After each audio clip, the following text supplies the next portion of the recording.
जय हिंद एवरीवन। तो बच्चों, मैं अपनी फेब करंट अफेयर्स के इवेंट्स आपके समक्ष लेकर फिर से उपस्थित हुआ हूं।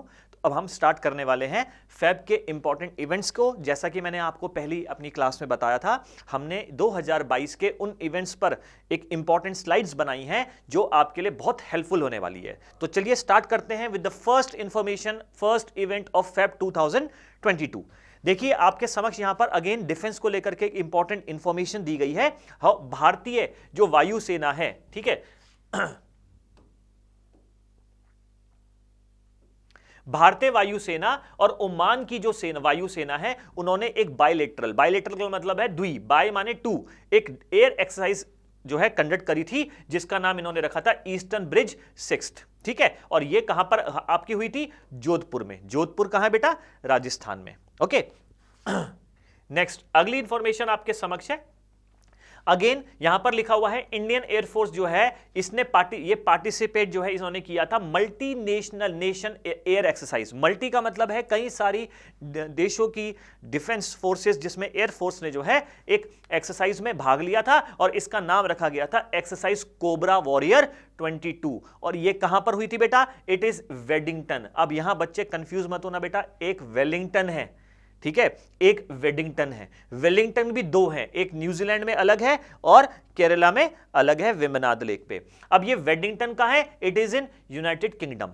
ओके, और ये जो हुई थी मार्च में। कब? मार्च 6 से 27 के बीच में। ओके, चलिए अगली इंफॉर्मेशन पे चलेंगे। Next information is third military exercise, एक आर्मी एक्सरसाइज हुई है बेटा, एक्स धर्मा गार्जियन उसको नाम दिया गया है। और आपको ये कंट्रीज याद रखनी है, इंडिया का जापान के साथ, इंडिया का यूएस के साथ, इंडिया का ओमान के साथ। इन सभी defence exercises, hardly 20 defence exercises आपकी ऐसी हैं जिनके नाम आपको ध्यान रखने हैं, और वही एक्सरसाइज के नाम बार बार रिपीट होते हैं। जैसे युद्ध अभ्यास हो गया, नोमैडिक एलिफेंट हो गया, ठीक है, सिम्बेक्स हो गया, स्लिनेक्स हो गया। कई ऐसी डिफेंस एक्सरसाइजेस हैं जो रिपीट होती रहती हैं। सो डोंट वरी, आपको ऐसे चिंता करने की आवश्यकता नहीं है कि सर सिलेबस हमारा बढ़ रहा है, but it is from the examination point of view, आपके एसएसबी प्रिपरेशन को लेकर के भी, करंट टॉपिक्स को लेकर के ये इंपॉर्टेंट इंफॉर्मेशन है। ये आपके लेक्चरेट्स को, ग्रुप डिस्कशंस को क्या करेगा?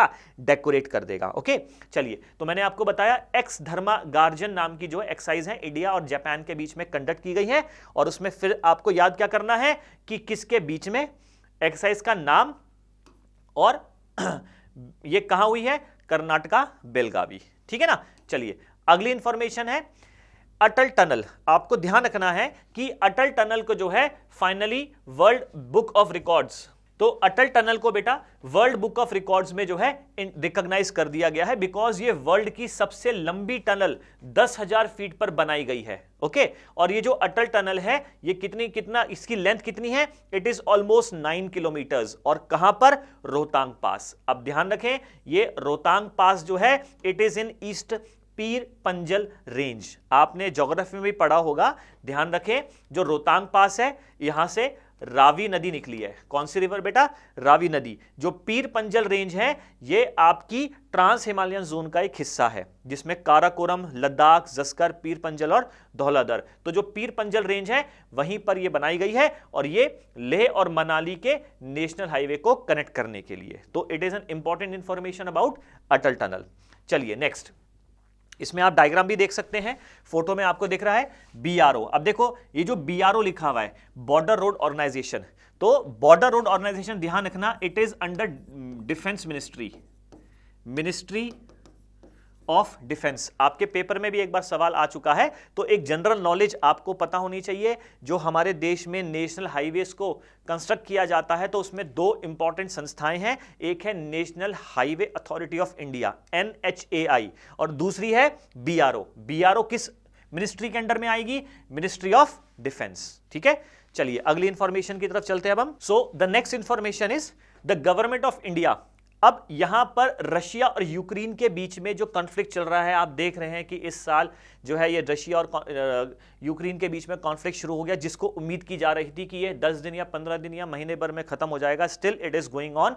इसी कॉन्फ्लिक्ट, विवाद के चलते हुए गवर्नमेंट ऑफ इंडिया ने जो है लॉन्च किया है ऑपरेशन गंगा, बिकॉज जिस तरह से यूक्रेन और रशिया का युद्ध चल रहा है, तो हमारे जितने भी भारतीय विदेश यूक्रेन में हैं, चाहे वो किसी भी सिलसिले में, पढ़ाई के सिलसिले में, किसी प्रोफेशन के सिलसिले में गए हुए हैं, उनको सुरक्षित वहां से वापस लाने के लिए, उनको इवैक्यूएट करने के लिए सरकार के द्वारा एक ऑपरेशन लॉन्च किया, उसका नाम रखा गया है ऑपरेशन गंगा। मैंने देखो इसमें मेंशन कर दिया है, to evacuate around 15,000 Indians in Ukraine. Okay, चलिए आप ये ऑपरेशन गंगा भी ध्यान रखेंगे।